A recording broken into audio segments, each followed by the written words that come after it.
ಇದು ಕೈವಲ್ಯ ಪದ್ಧತಿ.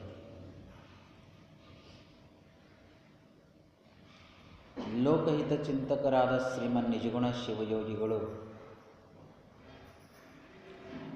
ಲೋಕ ಕಲ್ಯಾಣಕ್ಕಾಗಿ ಮುಮುಕ್ಷುಗಳ ಹಿತಾರ್ಥವಾಗಿ ಏನನ್ನು ಪ್ರತಿಪಾದನೆ ಮಾಡುತ್ತಿದ್ದಾರೆ ಎಂಬ ವಿಷಯವನ್ನು ಕುರಿತು ನಾವು ಈಗಾಗಲೇ ವಿಚಾರ ಮಾಡ್ತಾ ಹೊರಟಿದ್ದೆವು. ಈ ಪೂರ್ವದಲ್ಲಿ ಅವರು ನಮ್ಮನ್ನು ಕುರಿತು ಏನನ್ನು ಪ್ರತಿಪಾದನೆ ಮಾಡಿದರು?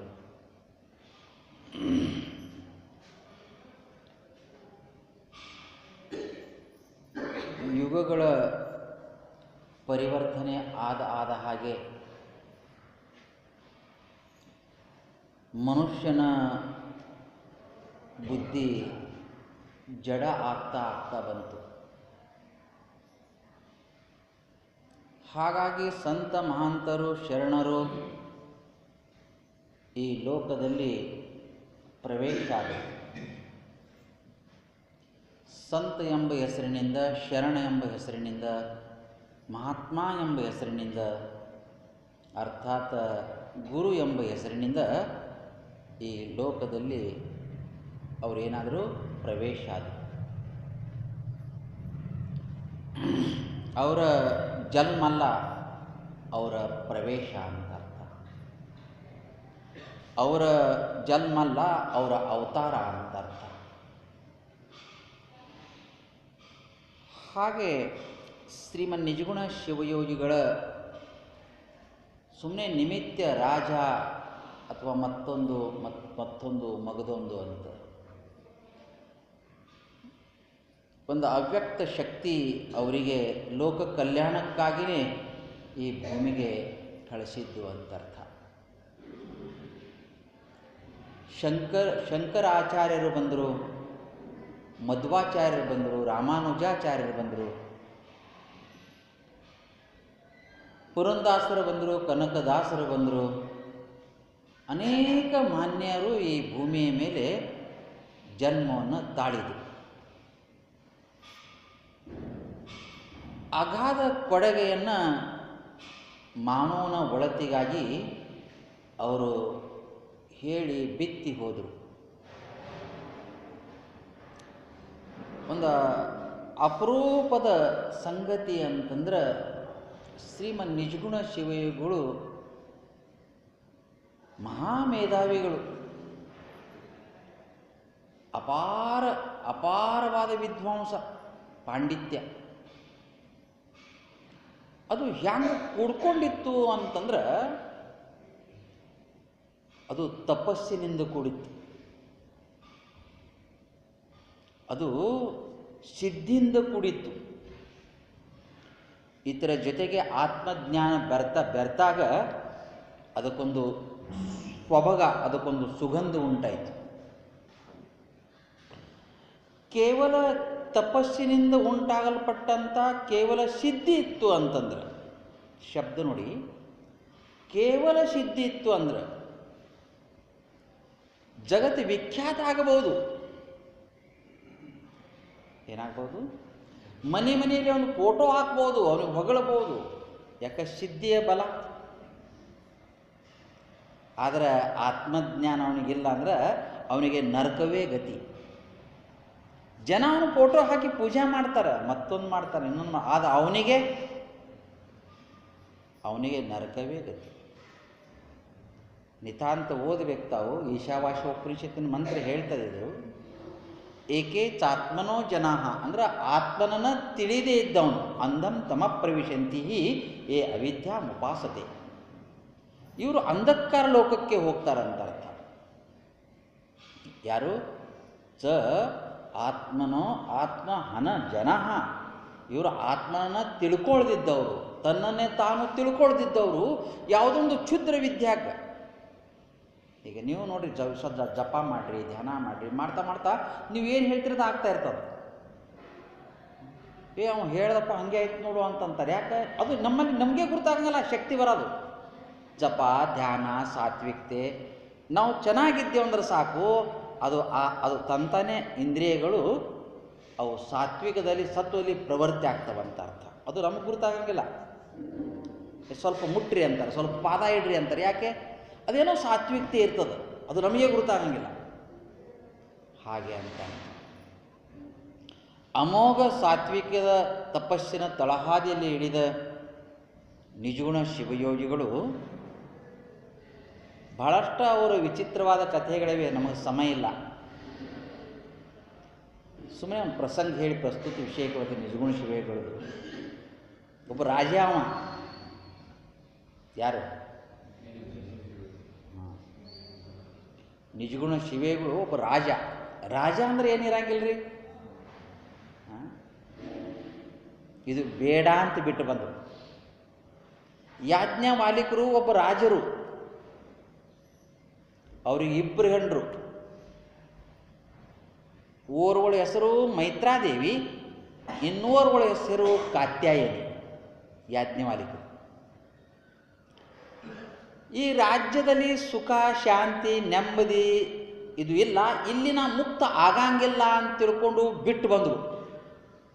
ನಾ ಹೋದ ಬಳಕ ಇಬ್ಬರು ಹೆಂಡರು ಜಗಳಾಡರು ಆಸ್ತಿ ಸಲುವಾಗ ಅಂತ ತಿಳ್ಕೊಂಡು, ನೋಡವ ಮತ್ತು ನಾನು ಇದ್ದಾಗೆ ಇಲ್ಲಿ ಶಾಂತಿ ಸುಖ ನೆಮ್ಮದಿ, ನಾನು ಪರಮ ಶಾಂತಿಯನ್ನು ಪಡೆಯಕ್ಕೆ ಹೊಂಟೀನಿ, ಇಬ್ಬರಿಗೆ ರಾಜ್ಯ ಹಂಚಿ ಕೊಡ್ತೀನಿ ಅಂತಂದರು.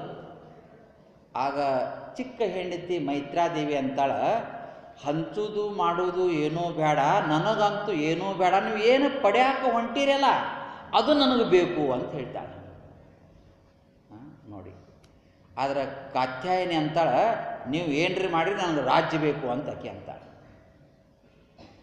ನೀವು ಯಾವುದನ್ನು ಪಡಿಯೋಕ್ಕೋಸ್ಕರವಾಗಿ ಹೊರಟಿದ್ದೀರಿಯೋ ಅದು ನನಗೆ ಬೇಕು ಅಂದಾಗ ಸತಿ ನೇನೇ ಸುಕೃತಿ. ನೋಡಿ, ಅವ್ರು ಹೇಳಿದ ಸುಕೃತಿ ಅಂದರೆ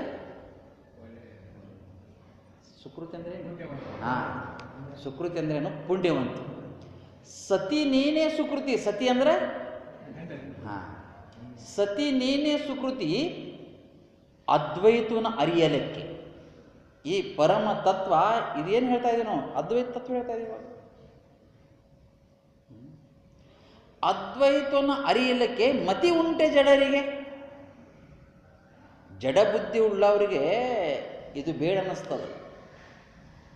ಆದರೆ ಭಾಳ ಪೇಳುವೇನು ಕೇಳು, ನಾನೇನು ಹೇಳ್ತೀನಿ ಕೇಳಂದ್ರು. ಇಲ್ಲಿ ಗಂಡ ಮತ್ತು ಹೆಂಡತಿ ಅನ್ನೋ ಭಾವ ಇಲ್ಲ. ಇವಾಗ ಏನು ಭಾವ ಇದೆ? ಮತ್ತು ಈಗ ಯಾಜ್ಞವಾಲಿಕ ಹೆಂಡತಿಗೆ ಅಂದ್ರಪ್ಪ, ನಾನು ಈ ಪರಮತತ್ವ ಹೇಳ್ತೀನಿ ಕೇಳು ಅಂದ್ರಲ್ಲ, ಇಲ್ಲಿ ಗಂಡ ಹೆಂಡತಿ ಭಾವ ಇಲ್ಲ ಇವಾಗ. ಮತ್ತೆ ಏನು ಭಾವಿದೆ? ನಿಮಗೆ ಗುರುತಾಯ್ತು. ಏನು ಭಾವಿದೆ? ಗುರು ಶಿಷ್ಯರ ಭಾವಿದೆ. ಯಾಜ್ಞವಾಲಿಕರು ಗುರುಗಳಾದರು, ಮೈತ್ರಾದೇವಿ ಶಿಷ್ಯರ. ಒಂದೊಂದು ಸಲ ಹಿಂಗೆ ಪ್ರಸಂಗ ಬರ್ತದ್ರಿ, ಹೆಂಡತಿ ಗುರು ಆಗ್ತಾಳ, ಗಂಡ ಶಿಷ್ಯ ಆಗ್ತಾಳೆ. ಇಂಥ ಪ್ರಸಂಗ ನಾವು ಕೇಳಿದ್ದೇವೆ. ಯಾರು? ಬಹು ಸುಂದರ. ಯಾರು ಅಂತಂದ್ರೆ, ಚುಡಾಲಿ ತಾನು ಗುರು ಆದಳು, ಶಿಖಿಧ್ವಜ ಮಹಾರಾಜ ಶಿಷ್ಯನ. ಭಾಳ ವ್ಯಾಖ್ಯಾನ ದೊಡ್ಡ ಕಥೆ ಇದೆ, ಮತ್ತು ಪ್ರಸಂಗ ಬಂದಾಗ ನಾನು ಹೇಳ್ತೀನಿ. ಭಾಳ ಹೇಳೋದವ ನಿಮಗೆಲ್ಲ, ಮತ್ತು ಪ್ರಸಂಗ ಬಂದಾಗ ನೋಡೋಣ. ಒಂದೊಂದು ಸಲ ಹಿಂಗೆ ಆಗ್ತದ, ಮಗ ಗುರು ಆಗ್ತಾನೆ, ತಾಯಿ ಶಿಷ್ಯರಾಗ್ತಾರೆ. ಕಪಿಲ ಮಹರ್ಷಿಗಳು ಗುರುಗಳು. ಕಪಿಲ ಮಹರ್ಷಿಯ ತಾಯಿ ದೇವಾವತಿ. ಅವರು ಕಪಿಲ ಮಹರ್ಷಿಗಳು, ಕಪಿಲ ಉಪದೇಶ ಮಾಡ್ತಾನ, ತಾಯಿ ಕೇಳ್ತಾಳ. ಇಲ್ಲಿ ತಾಯಿ ಮಗ ಭಾವಿಲ್ಲ. ಅರ್ಥ ಆಗ್ತದ? ಹಾಗೆ ಅಂತ ಅರ್ಥ. ಸ್ನೇಹಿತನಿಗೆ ಗುರು ಆಗ್ತಾನ, ಇಲ್ಲಿ ಸ್ನೇಹಿತನ ಭಾವಿಲ್ಲ. ಯಾರು? ಅರ್ಜುನ ಮತ್ತು ಕೃಷ್ಣ. ಸ್ನೇಹಿತನಿಗೆ ಉಪದೇಶ ಮಾಡಿದ. ನಾನು ಸ್ನೇಹಿತ ಅಂದಿಲ್ಲ, ಸ್ನೇಹ ಎಂಬ ಭಾವಿಲ್ಲ. ಏನು ಭಾವಿದೆ ಇವಾಗ? ಗುರು ಮತ್ತು ಶಿಷ್ಯನ ಭಾವಿದೆ ಅಂತ ಅರ್ಥ. ತಾಯಿ ಗುರು ಆಗ್ತಾಳ, ಮಕ್ಕಳು ಶಿಷ್ಯರಾಗ್ತಾರೆ.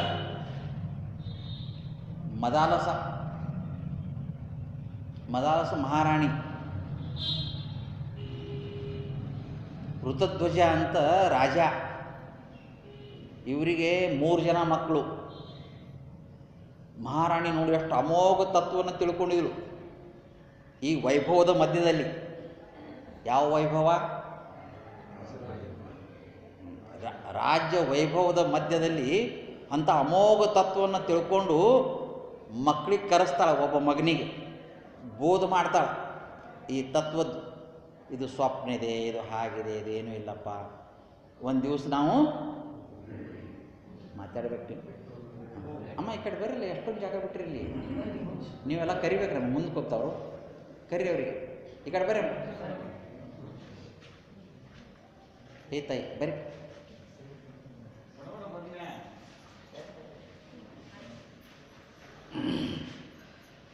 ಏನು ಹೇಳ್ತಾ ಇದ್ದೆವು? ಹಾಂ, ಮದಾಲ ಸಂಭವಳು ಋತಧ್ವಜ ಮಹಾರಾಜನ ಹೆಂಡತಿ, ಅಂದ್ರೆ ಮಹಾರಾಣಿ, ತನ್ನ ಮಕ್ಕಳಿಗೆ ಕರೆಸಿ, 3 ಜನ ಮಕ್ಕಳವರು, ಉಪದೇಶ ಮಾಡಿ ಆ ಮಗನಿಗೆ, ದೊಡ್ಡ ಮಗನಿಗೆ ಮಂದ ತಾಯಿಗೆ ತಂದೆಗೆ ಹೇಳಿ ಕೇಳ್ದಂಗೆ ಹೋಗೇ ಬಿಟ್ಟಂತವ.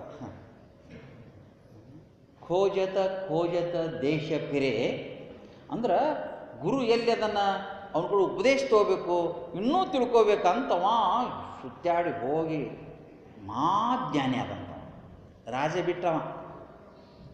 ಅವಾಗ ತಾಯಿ, ನಾ ಧನ್ಯ ಆದೆ, ನನ್ನ ಉಪದೇಶ ಧನ್ಯ ಆಯ್ತಂತ ಭಾಳ ಸಂತೋಷಪಟ್ಟರು.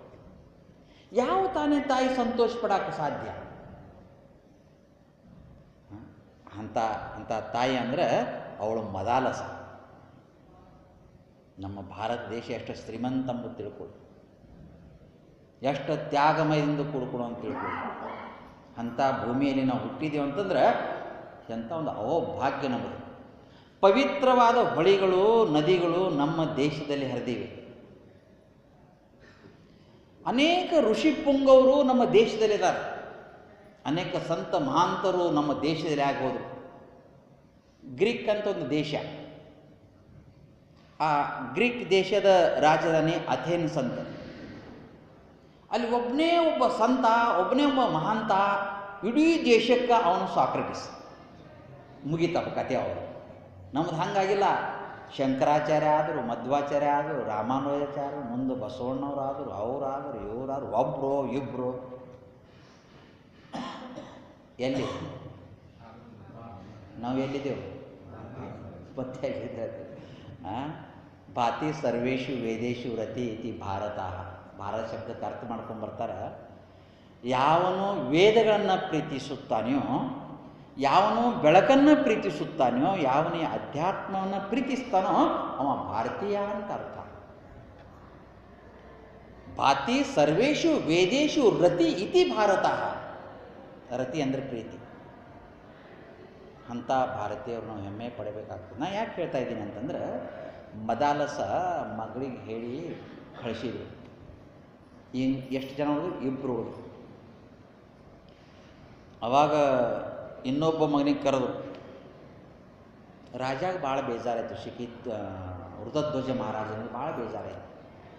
ಏನು ಹೇಳ್ತಿ ರಾಣಿ, ಸುಮ್ಮನೆ ಅವ್ರಿಗೆ ಹೇಳು ಏನಾರು ಹೇಳ್ತಾಳೆ, ಅದು ಹೇಳ್ತಾಳೆ, ಇದು ಹೇಳ್ತಾಳೆ. ಅವನಿಗೆ ಅದು ಆಗ್ತಾ ಇರಲಿಲ್ಲ. 2ನೇ ಮಗನಿಗೆ ಹೇಳಿದ್ರೆ, ನೋಡಪ್ಪ ನಿಮ್ಮ ಅಣ್ಣ ಹೋದ. ಯಾಕೆ ಹೋದ? ಮಾತಾಡಿರುವಾಗ ಯಾಕೆ ಹೋದ? ನನ್ನ ಹತ್ತಿರ ಬರ್ರಿ, ನೀವೆಲ್ಲ ಹತ್ತಿರ ಇರ್ಬೇಕು, ನೀವು ದೂರ ಇರಬಾರ್ದು. ನೋಡಿ ಎಷ್ಟು ಚಂದ ಕಾಣ್ತದೆ ಹತ್ತಿರ ಬಂದರೆ. ಈಗ ನೀವು ಹೇಳ್ರಿ, ಸುಮ್ಮನೆ ಮಾತಾಡಿ ನೀವು ಕುಂತು. ಅವ ಹೋದಲ್ಲ, ಯಾಕೆ ಹೋದ? ಅಕ್ಕಂತೇನ ಪಡಿಲಿಕ್ಕೆ ಹೋದಲ್ಲ, ಯಾಕೆ ಹೋದ? ಹಾಂ, ಎದ್ರಾಗ ಹಾಂ ಹೋದಲ್ಲ. ಮತ್ತು ನಾವು ಯಾಕೆ ನಗ್ತಿರಲ್ಲ? ನಾನು ನಿಮ್ಗೆ ಹೋಗಂತ ಹೇಳ್ತಾ ಇಲ್ಲ. ನಾನು ನಿಮ್ಗೆ ಹೋಗಂತ ಹೇಳ್ತಾ ಇಲ್ಲ. ಇದ್ರಾಗ ಇದ್ಕೊಂಡು ಪಡಿಬೇಕು. ನಾನು ನಿಮಗೆ ನಿನ್ನೆ ಹೇಳ್ತಾ ಇದ್ದೆ, ಇದ್ದು ಗೆದ್ದವರು ಅಂತ. ಮತ್ತು ಒದ್ದು ಗೆದ್ದವರು ಅಂತ. ನಾವೆಲ್ಲ ಯಾರು? ಇದು ಗೆದ್ದವರಲ್ಲ, ಗೆಲ್ಲಬೇಕಾದದ್ದು. ಮದಾಲಸ 2ನೇ ಮಗನಿಗೆ ಹೇಳ್ತಾಳ್ರಿ ಉಪದೇಶ. ಇವನಿಗೂ ದಾಟ್ಸಾಕಿ ಶುದ್ಧೋಷ್. ಮದಾಲಸನ ವಾಕ್ಯ ಕೇಳಿ, ಸುಮ್ಮನೆ ಕಿವಿ ಮೇಲೆ ಬೀಳಿ. ಮದಾಲಸನ ಮಾತು ಮಗನಿಗೆ ಹೇಳ್ತಾಳೆ, ಶುದ್ಧೋಷಿ ಬುದ್ಧೋಷಿ ನಿರಂಜನೋಷಿ ಸಂಸಾರ ಮಾಯಾ ಪರಿವರ್ಜಿತೋಷಿ ಸಂಸಾರ ಸ್ವಪ್ನಂ ತ್ಯಜ ಮೋಹ ನಿದ್ರಾ ಮದಾಲಸ ಉಲ್ಲಾಸ ಮುರ್ವಾಚ ಪುತ್ರಂ. ಪುತ್ರ ಅಂದ್ರೆ ಮಗನಿಗೆ ಮದಾಲಸನು ಈ ರೀತಿಯಾಗಿ ಹೇಳಿದಳು ಅಂತ. ಇದಕ್ಕೆ ನಾನು 10-15 ದಿವಸಗಳಲ್ಲೇ ಪ್ರವಚನ ಮಾಡ್ಬೋದು, ಅಷ್ಟು ವಾಕ್ಯ ಇಷ್ಟ ಅರ್ಥ ಇದೆ. ಶುದ್ಧೋಷಿ ಬುದ್ಧೋಷಿ ನಿರಂಜನೋಷಿ, ಹೇ ಮಗನೇ ನೀನು ಶುದ್ಧ. ಇಷ್ಟೇ ಸುಮ್ಮನೆ ಒಂದು ವಾಕ್ಯ, ನೀ ಶುದ್ಧ, ನಾವು ಶುದ್ಧರು. ಮತ್ತೇನಾಗಿದೆವು? ಅಶುದ್ಧ. ಯಾಕಾಗಿದೆವು? ದೇಹ ನಾನಂದೆವು, ಪ್ರಾಣ ನಾನಂದೆವು, ಇದಕ್ಕೆ ಸಂಬಂಧಪಟ್ಟಂಥ ಮನೆ ನಂದಂದೆವು. ಇದರಿಂದ ನಾವೇನಾದೆವು? ಅಶುದ್ಧ ಆದೆವು. ಶುದ್ಧೋಷಿ ಬುದ್ಧೋಷಿ ನಿರಂಜನೋಷಿ ನ ರಂಜನ ಇತಿ ನಿರಂಜನ. ಸಂಸಾರ ಮಾಯಾ ಪರಿವರ್ಜಿತೋಷಿ. ಸಂಸಾರ ಏನಿದು? ಮಾಯಾ ಇದೆ. ಸಂಸಾರ ಸ್ವಪ್ನಂ, ಇದೇನಿದೆ? ಸ್ವಪ್ನ ಇದೆ. ಸ್ವಪ್ನ ಅಂದ್ರೇನು? ಇದು ಕನಸಂದಿದೆ. ಆರು ನಾನೊಂದು ವಿಚಾರಿಸು ವಿಷಮ ಸಂಸಾರವಿದನು. ಅರಿ ಅಂದ್ರೆ ತಿಳಿ ಅಂತ ಅರ್ಥ. ಹೀಗೆ ತಾಯಿ ಮಗ ಅನ್ನೋ ಭಾವ ಹೋಯ್ತಿಲ್ಲಿ. ತಾಯಿ ಗುರು ಆದರೂ ಮಗ ಶಿಷ್ಯ ಆಗಿಲ್ಲ. ಹಾಗೆ ಸಂಬಂಧ ಕಳಿಸಿದಾಗ ಗುರು ಶಿಷ್ಯ ಸಂಬಂಧ ಉಂಟಾಗ್ತದ ಅಂತ ಅರ್ಥ. ಅದಕ್ಕೆ ನಾವು ಎಲ್ಲ ಗೃಹಸ್ಥಾಶ್ರಮ ಸ್ವೀಕಾರ ಮಾಡಿದವರು ಅಂತಂದ್ರೆ ಕೇವಲ ಈ ಸಂಸಾರವೇ ನಮಗೆ ಮುಖ್ಯ ಅಲ್ಲ, ಇದರ ಜೊತೆಗೆ ಪಾರಮಾರ್ಥ ಕೂಡ ಮಾಡಬೇಕು. ಯಾರು ಹಂಗಾರೆ ಮಾಡಲಿ, ನಿಮಗೆ ಈ ದಾರಿ ಸಿಕ್ಕಾದಲ್ಲ, ಬೇರೆಯವ್ರು ಅನ್ಪೂರ್ಣ ಮಾಡಬಾರ್ದು. ನಮಗೆ ಈ ದಾರಿ ಸಿಕ್ಕಾದಲ್ಲ, ನಾವು ಏನು ಮಾಡಬೇಕು ಅಂತಂದ್ರೆ ಇದೂ ಮಾಡಬೇಕು, ಮುಂದೆ ಅದೂ ಮಾಡಬೇಕು. ನಿಮಗೆ ಹೇಳ್ತೀನಿ ನಾನು, ಶಂಕರಾಚಾರ್ಯರು ಬರೇ 32 ವರ್ಷ ಇದ್ರಿ ಭೂಮಿ ಮೇಲೆ. ಎಷ್ಟು ವರ್ಷ? ನಮಗೆ ಎಷ್ಟಾಗಿದೆ ಇವಾಗ?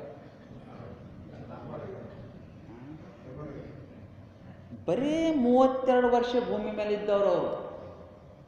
ಯಾರು? ಶಂಕರಾಚಾರ್ಯರು. ಅಕಸ್ಮಾತ್ ಅವರು ಆಗ ಹೋಗದಿದ್ರೆ ನಾವು ಏನಾಗ್ತದೆ ಗೊತ್ತಿಲ್ಲ, ನನಗೆ ಅನ್ನಿಸ್ತದೆ. ಅಷ್ಟು ಅಮೋಘ ತತ್ವವನ್ನು 232 ಗ್ರಂಥಗಳು ಬರೆದರು ಶಂಕರಾಚಾರ್ಯ. ಶಂಕರಾಚಾರ್ಯ ಗ್ರಂಥಗಳು ಎಷ್ಟದಾವ? 232 ಗ್ರಂಥ. ಎಲ್ಲ ಪ್ರಕ್ರಿಯಾಬದ್ಧ, ಎಲ್ಲ ವೇದಾಂತ ಸಂಬಂಧಪಟ್ಟುದು ಗ್ರಂಥ. 232 ಗ್ರಂಥ ಬರೆದು ಎಷ್ಟು ಕಷ್ಟಪಟ್ಟಿವಿ. ಶಂಕರನೇ ಅವತರಿಸಿ ಬಂದ ಧರಣಿಗೆ ಶಂಕರಾಚಾರ್ಯ ಆಗಿ. ಯಾರ ಸಲುವಾಗಿ? ನಮ್ಮ ಸಲುವಾಗಿ. ಅದಕ್ಕೆ ಯಾರು ಪ್ರಪಂಚನೂ ಮಾಡ್ತಾರ, ಪಾರಮಾರ್ಥನೂ ಮಾಡ್ತಾರ, ಅವರಿಗೆ ಜಾಣರು ಅಂತ ಕರೀತಾರೆ. ಏನಂತಾರೆ ಅವರಿಗೆ? ಮಾತಾಡಬೇಕು. ಏನಂತಾರೆ ಅವರಿಗೆ? ಜಾಣರು ಅಂತ ಕರೀತಾರೆ. ಯಾರಿಗೆ ಜಾಣರಂತಾರ? ನಿಜವೂ ಹೇಳ್ತಾರೆ ನೋಡಿ. ಜಾಣನು ಲೌಕಿಕ ಪಾರಮಾರ್ಥ ಎರಡನ್ನೂ ಮಾಡದೆ ಕೂಡಿ ನಡೆಸುತ್ತೀಹನು ಇಂತು ಅಂತೇಳ ನಿಜಗುಣ ಹೇಳ್ತಾರೆ. ಏನಂತ? ಜಾಣನು ಲೌಕಿಕ ಪಾರಮಾರ್ಥ ಎರಡನ್ನು ಮಾಡದೆ ಅಂದ್ರೆ ಮಾಡ್ದಂಗ ಇರ್ತಾನಲ್ಲ, ಅವನಿಗೇನಂತಾರ? ಜಾಣ ಅಂತ ಕರೀತಾರೆ. ಏನರ್ಥ ಆಗ್ತದೆ ನಿಮ್ಗೆ? ಎರಡು ಇದಕ್ಕೂ ಭಾಳ ಅಂಟ್ಕೋಬಾರ್ದು. ಎದಕ್ಕೆ? ಇದಕ್ಕೂ ಭಾಳ ಅಂಟ್ಕೋಬಾರ್ದು, ಅದಕ್ಕೂ ಭಾಳ ಅಂಟ್ಕೋಬಾರ್ದು. ಇದಕ್ಕೂ ಭಾಳ ಅಂಟ್ಕೊಂಡ್ರೆ ನೀವು ಶಾಸ್ತ್ರಗತ್ತು ಏನು ಹೇಳ್ಯಾರ ಹೇಳಪ್ಪ ಅಂದ್ರೆ ಮತ್ತು ಅದೊಂದು ಚಿಂತೆ. ಈಗ ನೀ ಓದ್ಯಾರಪ್ಪ, ಬೆಳಿಗ್ಗೆ ಕೇಳಕ್ಕೆ ಒಂದು ತಾಸು ಕೇಳಿ ಬಂದ್ಯಾರಪ್ಪ, ಒಂದು ಸ್ವಲ್ಪ ಹೇಳಪ್ಪ ಅಂತ ಯಾರೇ ಕೇಳಿದ್ರೆ ಯಾರು ಕೇಳ್ತಾರ ಅಂತ ಅದೊಂದು ಚಿಂತೆ ಇರಬೇಡ. ನಿಶ್ಚಿಂತವಾಗಿರ್ಬೇಕು. ಇದು ಕೇಳಿ ಮರಿಬೇಕು. ಹಂಗೆ ಮರೆಯಂಗಿಲ್ಲ. ಇದರ ರಸವನ್ನು ಜೀವನದಾಗ ಇಳಿಸಿ ಇದು ಕಂಠಸ್ಥ ಮಾಡಬೇಕಂತಲ್ಲ, ಒಬ್ಬೊಬ್ರಿಗೆ ಹೇಳ್ಬೇಕಂತ ಅರ್ಥ ಅಲ್ಲ. ನನಗೆ ಆನಂದ ಆದರೂ ಸಾಕು, ಇದರ ರಸ ಅಂತ ಅರ್ಥ. ಜಾಣ. ಯಾರು ಜಾಣ?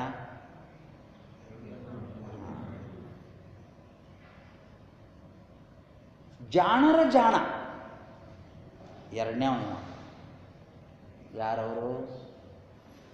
ಕೇವಲ ಪಾರಮಾರ್ಥ ಮಾಡ್ತಾನಲ್ಲ, ಶಂಕರಾಚಾರ್ಯ ಅಂತವರು. ಇವರೆಲ್ಲ ಯಾರು? ಕೇವಲ ಸಂಸಾರದ ಗಂಧಿಯಲ್ಲ ಅವರಿಗೆ, ಸಂಸಾರದಾಗ ಹೆಜ್ಜಿಟ್ಟಿಲ್ಲ ಅವರು.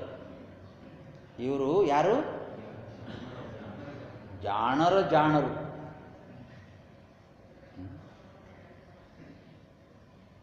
ಮೂರನೇವ ದಡ್ಡ. ಯಾರು? ಬರೇ ಸಂಸಾರ. ಬೆಳಗಾಯಿತು ಅಂದ್ರೆ ಸಾಯಂಕಾಲ ಬರೇ ಸಂಸಾರ, ಹುಟ್ಟದಾನ್ ಸೊಡ ಸಾಯಿವರೆಗೆ ಬರೇ ಸಂಸಾರ. ಇವ ಯಾರು? ದಡ್ಡ. ಮೊದಲನೇವ ಜಾಣ, ಎರಡನೇವ ಜಾಣರ ಜಾಣ, ಮೂರನೇವ ದಡ್ಡ, ನಾಲ್ಕನೇವ ದಡ್ಡ. ನಾಲ್ಕನೇವ ಯಾರು? ದಡ್ಡ. ಅವ ಯಾರು? ಈ ಕಡೆ ಸರಿಯಾಗಿ ಸಂಸಾರವೂ ಮಾಡಲಿಲ್ಲ, ಪಾರಮಾರ್ಥಂತೂ ಮೊದಲೇ ಇಲ್ಲ.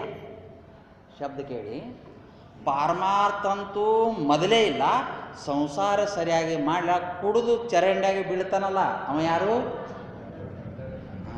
ಜೂಜಾಡಿ ಎಲ್ಲ ಕಳೆದಲ್ಲ ಅವ ಯಾರು? ಹೆಂಡತಿ ಮಕ್ಕಳ ಪರ್ವೇನೇ ಇಲ್ಲಲ್ಲ ಅವ ಯಾರು? ದಡ್ಡ. ಅರ್ಥ ಆಯ್ತಾ? ಜಾಣರ ಜಾಣ, ಮುಂದೆ ದಡ್ಡ. ಈ ನಾಲ್ಕರೊಳಗೆ ನೀವು ಯಾವುದು? ಯಾಕೆ ಸುಮ್ಮನೆ ಆದಿರಲ್ಲ? ಯಾರೋ ದಡ್ಡ ಅಂತ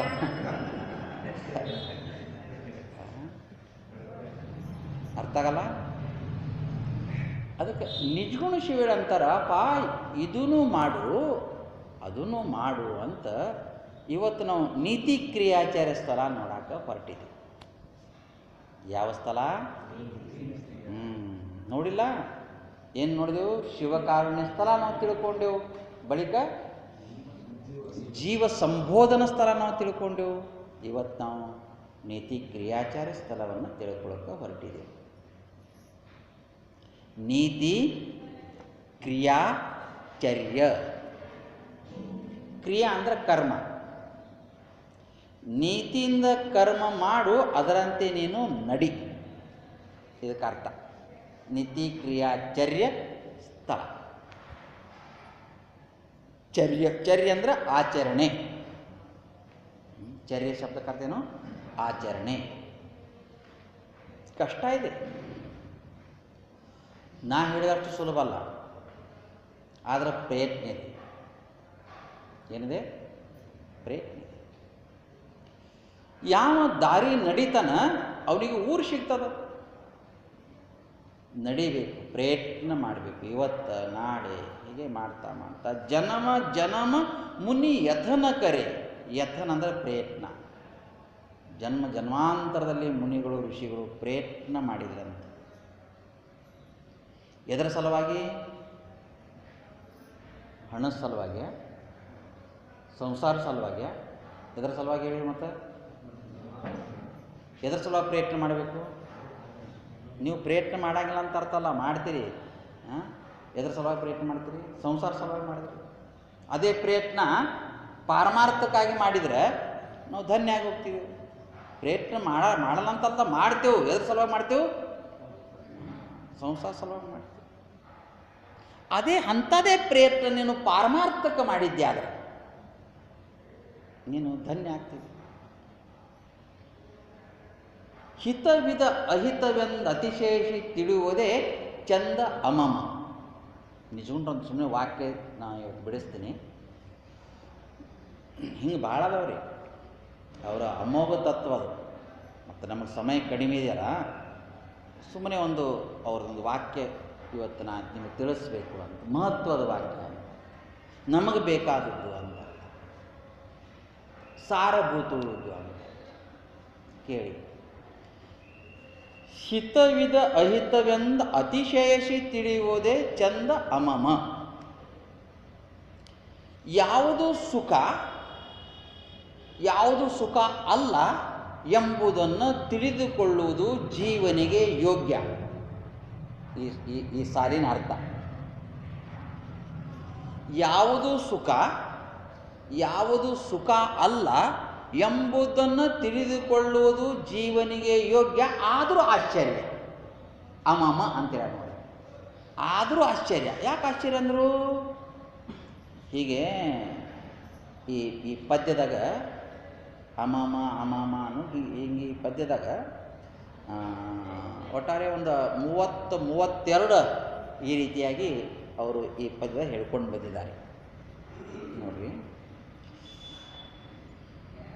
ಕರ್ಣವ ಅಖಿಳ ಸಂಸರಣ ಶೆಳೆಯುವುದೇ ಚಂದ ಅಮಮ.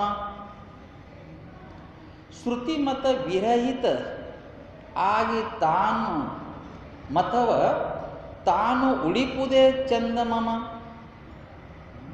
ಹೀಗೆ ಚಂದ ಅಂತ ಹೀಗೆಲ್ಲ ಹೇಳ್ಕೊಂಡು ಅವರು ಬಂದಿದ್ದಾರೆ. ಮತಿಯೊಳ್ ದುರ್ವಿಕೃತಿ ಅಚ್ಚ ಅಳಿಯುವುದೇ ಚಂದ ಅಮಮ.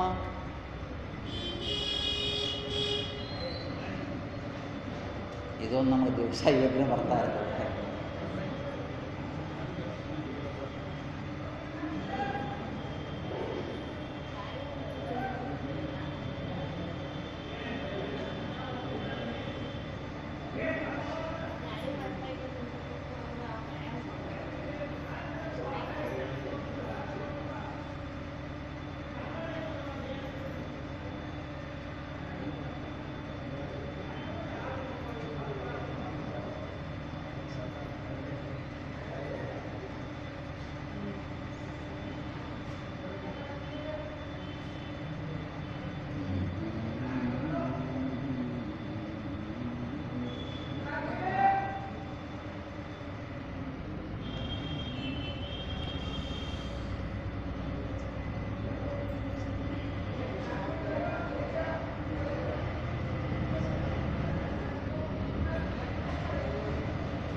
ಇರಲಿ, ಮುಂದೆ ತಾವು ಇದಕ್ಕೆ ಏನೋ ಒಂದು ಪರ್ಯಾಯ ವ್ಯವಸ್ಥೆ ಮಾಡಬೇಕು. ಇದೇನ ವಿಕ್ಷೇಪ ಆಗ್ತದೆ, ಒಂದು ಸಲ ವೃತ್ತಿ ವಿಕ್ಷೇಪ ಆಯಿತು ಅಂದ್ರೆ ಮತ್ತದು ಹೇಳೋಕ್ಕಾಗಲ್ಲ, ಭಾವ ಬರಲ್ಲ. ಇದಕ್ಕೆ ಒಂದು ಬೇರೆ ವ್ಯವಸ್ಥೆನೇ ಮಾಡಬೇಕು ತಾವು. ಈಗ ಆಯಿತು, ಮತ್ತೊಂದು ಬರ್ಬೋದು, ಹೇಳೋಕ್ಕಾಗಂಗಿಲ್ಲ, ಇನ್ನೊಂದು ಬರಬೇಕು, ಹೇಳೋಕ್ಕಾಗಲ್ಲ. ಹಾಗೆ ಇರಲಿ, ನೋಡೋಣ ತೋರಿ. ನಮ್ಮದಂತೂ ಮುಗಿಯಾಕೆ ಬಂತು, ಮುಂದೆ ನೋಡೋಣ, ಪರ್ಯಾಯ ವ್ಯವಸ್ಥೆ ಆಗಬೇಕು. ಏನು ಹೇಳ್ತದೆ ನಾವು, ಏನು ಹೇಳ್ತದೆ? ಹಿತವಿದ ಅಹಿತವೆಂದ ಅತಿಶಯಸಿ ತಿಳಿಯುವುದೇ ಚಂದ ಅಮಮ. ಅತಿಶಯಸಿ ಅಂದರೆ ವಿಶೇಷವಾಗಿ ಚೆನ್ನಾಗಿ ತಿಳಿದುಕೊಳ್ಳುವುದೇ ಜೀವನಿಗೆ ಯೋಗ್ಯ, ಆದರೂ ಆಶ್ಚರ್ಯ. ಯಾಕೆ ಆಶ್ಚರ್ಯ ಅಂದರು ಅನ್ನೋದನ್ನು ಈ ಸಮಯದಲ್ಲಿ ವಿಚಾರ ಮಾಡ್ತೀವಿ.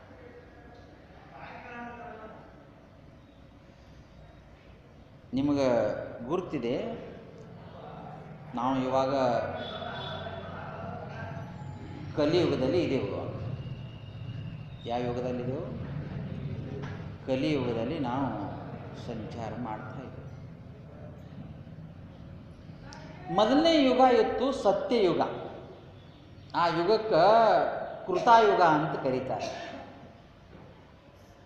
ನೋಡ್ರಿ, ಶಾಸ್ತ್ರದಲ್ಲಿ ಉಲ್ಲೇಖ ಮಾಡ್ಕೊಂಡು ಬಂದಾರ ಆ ಯುಗದಲ್ಲಿ ಹ್ಯಾಂಗಿತ್ತು, ಕೃತಾಯುಗದಲ್ಲಿ ಹ್ಯಾಂಗಿತ್ತು ಅಥವಾ ಸತ್ಯಯುಗದಲ್ಲಿ ಹ್ಯಾಂಗಿತ್ತು ಅಂತಂದ್ರೆ ಯಾರ ಮನೆಗೂ ಬಾಗಿಲ ಕಿಟಕಿ ಏನೂ ಇರಲಿಲ್ಲಂತ.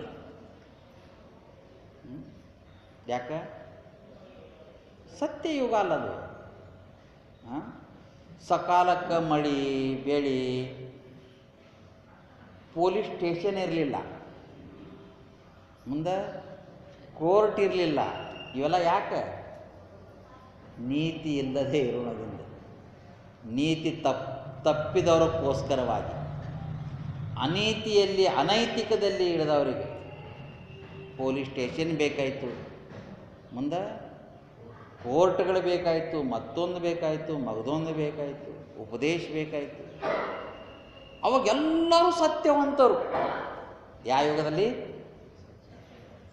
ಕೃತಾಯುಗದಲ್ಲಿ. ಅದಕ್ಕೆ ಸತ್ಯಯುಗ ಅಂತ ಕರೆದು ಬಿಟ್ರು. ಕೃತಾಯುಗದಲ್ಲಿ ಎಲ್ಲರೂ ಸತ್ಯವಂತರು. ಮೋಸ ಇಲ್ಲ, ವಂಚನೆ ಇಲ್ಲ, ಅನ್ಯಾಯ ಇಲ್ಲ, ದಗಾಬಾಜಿ ಇಲ್ಲ, ಧೋಕಾದಡಿ ಇಲ್ಲ, ಏನೂ ಇಲ್ಲ. ಸತ್ಯೇನ ನಿಯತೆ ವಾಯು, ಸತ್ಯೇನ ತಪತೆ ರವಿ, ಸತ್ಯೇನ ಧಾರ್ಯತೆ ಪೃಥ್ವಿ, ಸರ್ವಂ ಸತ್ಯ ಪ್ರತಿಷ್ಠಿತಾ ಅಂತ ಹೇಳ್ಕೊಂಬಂದು. ಗಾಳಿ ಬರ್ರಂತ ಬೀಸಿ ನಮ್ಮ ಮನೆಯೆಲ್ಲ ಧೂಳಿಗಳು ಮಾಡ್ತಾ ಇರಲಿಲ್ಲ. ಎಷ್ಟು ಬೀಸಬೇಕು ಅಷ್ಟೇ ಬೀಸ್ತು. ಏನಪ್ಪ ಬಿಸಿಲ ಅಂತ ಅನ್ನಂಗಿಲ್ಲ, ಎಷ್ಟು ಬಿಸಿಲು ಬೇಕು ಅಷ್ಟೇ. ಸತ್ಯೇನ ತಪತೆ ರವಿ, ರವಿ ಅಂದರೆ ಸೂರ್ಯ. ಏನು ಚಳಿಯಪ್ಪ ಅನ್ನಂಗಿಲ್ಲ, ಎಷ್ಟು ಬೇಕು ನಮಗೆ ಚಳಿ ಅಷ್ಟೇ ಇರ್ತಿತ್ತಂತೆ. ಇವಾಗ ಹಂಗಲ್ಲ, ಎಲ್ಲ ತಪ್ಪಿಗ್ಯದಲ್ಲ. ಯಾವ ಯುಗದಲ್ಲಿ? ಕೃತಾಯುಗದಲ್ಲಿ ಹ್ಯಾಂಗಿತ್ತು ಅಂತಂದ್ರೆ ಮಳಿ ಎಷ್ಟು ಬರಬೇಕು ಅಷ್ಟೇ ಬರ್ತಿತ್ತಂತೆ. ನಮಗೆ ಎಷ್ಟು ಬೇಕು ಅಷ್ಟು, ಬ್ಯಾಡ ಅಂದ್ರೆ ಬಿಡೋದು. ಅಂಥ ಯುಗದಲ್ಲೇ ಇರಬಾರ್ದು ನಾವು. ಇಲ್ಲಿದೆ, ಈ ಯುಗದಲ್ಲಿದೆ. ಯುಗದ ಪರಿವರ್ತನೆ ಆಯಿತು. ಸತ್ಯ ಅಂದರೆ ಧರ್ಮ, ಧರ್ಮಿತ್ತಲ್ಲ. ಏನಾಯಿತು? ಯುಗದ ಪರಿವರ್ತನೆ ಆಗ ಏನಾಯಿತು ಅಂತಂದ್ರೆ ಯಾವ ಯುಗ ಬಂತು?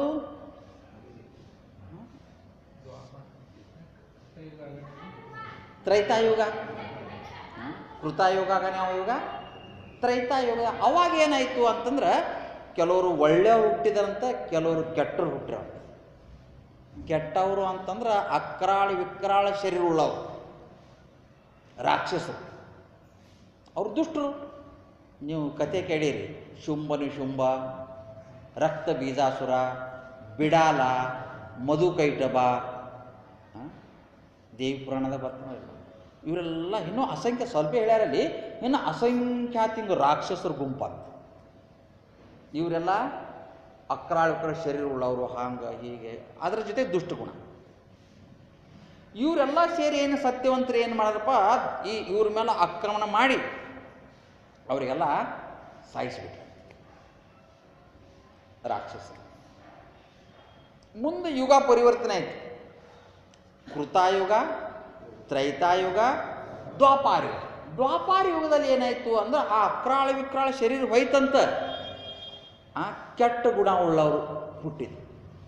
ಕೆಲವರು ಒಳ್ಳೆ ಗುಣ ಉಳ್ಳವರು, ಕೆಲವರು ಕೆಟ್ಟ ಗುಣ ಉಳ್ಳವರು. ಇವ್ರು ಒಳ್ಳೆಯವರಲ್ಲಿ ಒಂದು ಸ್ವಲ್ಪ ಕೂಡ ಕೆಟ್ಟದಿಲ್ಲ, ಇವರಲ್ಲಿ ಸ್ವಲ್ಪ ಕೂಡ ಒಳ್ಳೆಯದಿಲ್ಲ.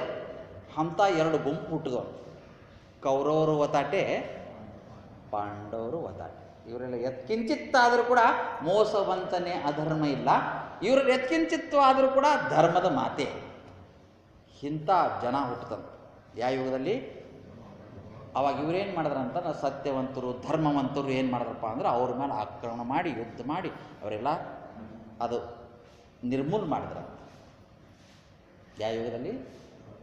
ದ್ವಾಪಾರ ಯುಗದಲ್ಲಿ. ಮುಂದೆ ಯುಗ ಪರಿವರ್ತನೆ ಆಯಿತು, ಕಲಿಯುಗ ಬಂತು. ಅವಾಗೇನು ಆಯ್ತಂದ್ರೆ ಒಳ್ಳೆಯದು ಕೆಟ್ಟದು ಒಬ್ಬನ ಹತ್ರ ಸೇರ್ತಂತೆ. ಏನು ಈಗ ಹೆಂಗೆ ಮಾಡೋದು? ಈಗ ನಾವು ಯಾವ ಯುಗದಾಗಿದ್ದೇವೆ? ಕಲಿಯುಗದಾಗ ಏನಾಯ್ತಂದ್ರೆ ಒಳ್ಳೇದು ಕೆಟ್ಟದು ಧರ್ಮ ಮತ್ತು ಅಧರ್ಮ ಒಬ್ಬನ ಹತ್ರ ಸೇರ್ಕೋತದ. ಬಿಡಪ್ಪ ಅಧರ್ಮ ಇದೆ ಅಧರ್ಮ ಇದೆ ಅದು ಹೊಡೆದು ಓಡಿಸಾನೆ ಅಂತ ಹೊಡೆದು ಓಡಿಸ್ದೆವು. ಈಗ ಹೆಂಗೆ ಮಾಡ್ತೀರಿ? ಹೇಗೆ ಮಾಡಬೇಕು? ಇವಾಗ ಏನಿದೆ ಒಳ್ಳೆಯದು ಮತ್ತು ಕೆಟ್ಟದ್ದು ಒಬ್ಬನ ಹತ್ರ ಸೇರ್ಕೋತಂತ ಈ ಕಲಿಯುಗದಲ್ಲಿ. ಇವಾಗ ಹೆಂಗೆ ಮಾಡಬೇಕಾದ್ರೆ ಜ್ಞಾನ ಖಡ್ಗೇನ, ಯಾವ ಖಡ್ಗದಿಂದ? ವೈರಾಗ್ಯ ಎಂಬ ಖಡ್ಗದಿಂದ. ಅಸಂಗ ಶಸ್ತ್ರೇಣ ದೃಢೇನ ಚಿತ್ವಾಹ ತತಃ ಪದಂ ತತ್ ಪರಿಮಾರ್ಗಿತವ್ಯಂ. ನೀ ಪರಮ ಉತ್ಕೃಷ್ಟ ಶ್ರೇಯಸ್ಸನ್ನು ಕಾಣಬೇಕು ಅಂದ್ರೆ ವೈರಾಗ್ಯ ಧಾರಣೆ ಮಾಡ್ಕೋಬೇಕು, ಜ್ಞಾನ ನಿನ್ನಲ್ಲಿ ಉತ್ಪತ್ತಿ ಆಗಬೇಕು. ಅವಾಗ ನಿನ್ನ ಒಳಗಿನ ಒಳ್ಳೆಯದು ಕೆಟ್ಟದ್ದು ಜೊತೆಗದಾವಲ್ಲ ಅವು ಶಮನ ಆಗ್ತದ ಅಂತ ಅರ್ಥ. ಕೆಟ್ಟದ ಶಮನ ಆಗ್ತದ ಅಂತ ಅರ್ಥ.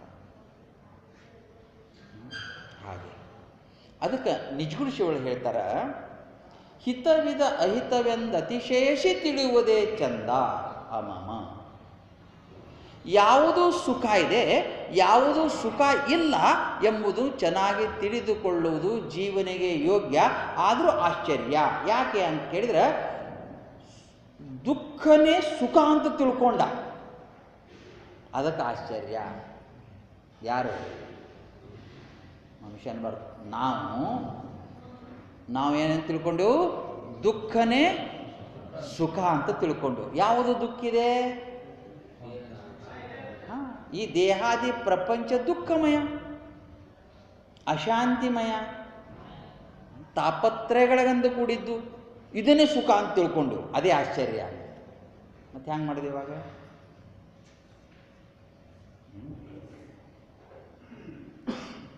ಏನಂತ ತಿಳ್ಕೊಂಡು ನಾವು ದುಃಖನೇ ಸುಖ ಅಂತ ತಿಳ್ಕೊಂಡು. ನೋಡ್ರಿ, ಇಲ್ಲಿ ಹಿಂಗೆ ಕಡಿತಿದೆ, ಕಡಿತದ, ಹಿಂಗೆ ತುರಿಸ್ದೆವು. ತುರಿಸ್ತಾ ಇದ್ರೆ ಏನಾಗ್ತದೆ? ಸುಖ ಅನ್ಸಲ್ಲ? ತುರಿಸ್ದೆವು ಎಷ್ಟು ಭಾಳ ತುರಿಸ್ತೇವೆ, ಕಜ್ಜೆ ಆಗಿತ್ತು, ಹಿಂಗೆ ತುರಿಸ್ದೆವು ಸುಖ ಅನ್ನಿಸ್ತದೆ. ತುರ್ಸೋದು ಬಿಟ್ರೆ ಉರಿಯಾಕೆ ಶುರು ಮಾಡ್ತದೆ. ಅರ್ಥಪ್ಪ? खुजली का सुख, खुजली का अंदर तुरसु सुख, खुजली का सुख, जलन का दुख, जलन अंदर उरियुವುದು. खुजली का सुख, जलन का दुख, वास्तव में दोनों ही दुख ही है. वास्तविकವಾಗಿ ಎರಡು ಏನದವ? संसार का सुख, संसार का दुख, वास्तव में दोनों भी ಏನಿದೆ? दोनों भी दुख ही है. ಸಂಸಾರದ ಸುಖ ಆಗಲಿ ಸಂಸಾರದ ದುಃಖ ಆಗಲಿ ಎರಡು ವಾಸ್ತವಿಕವಾಗಿ ವಿಚಾರ ಮಾಡೋಕ್ಕಾಗಿ ಏನಿದೆ? ಅದು ದುಃಖನೇ ಇದೆ. ಮತ್ತು ನಾವೇನು ತಿಳ್ಕೊಂಡೆವು? ಏನಂತ ತಿಳ್ಕೊಂಡೆವು? ಸುಖ ಅಂತ ತಿಳ್ಕೊಂಡೆವು. ಅದಕ್ಕೆ ಅವನಂತಾರೆ ಇದು ಆಶ್ಚರ್ಯಪ್ಪ, ನಿನಗಿದು ಯೋಗ್ಯ ಅಲ್ಲ. ಹಾಗಾದರೆ ಯಾವುದು ಸುಖ? ಯಾವುದು ಸುಖ? ನಾನು ನಿಮ್ಗೆ ಹೇಳಿದೆ, ಸಂಸಾರದ ಸುಖ. ಸಂಸಾರದ ಸುಖ ಇಲ್ಲ?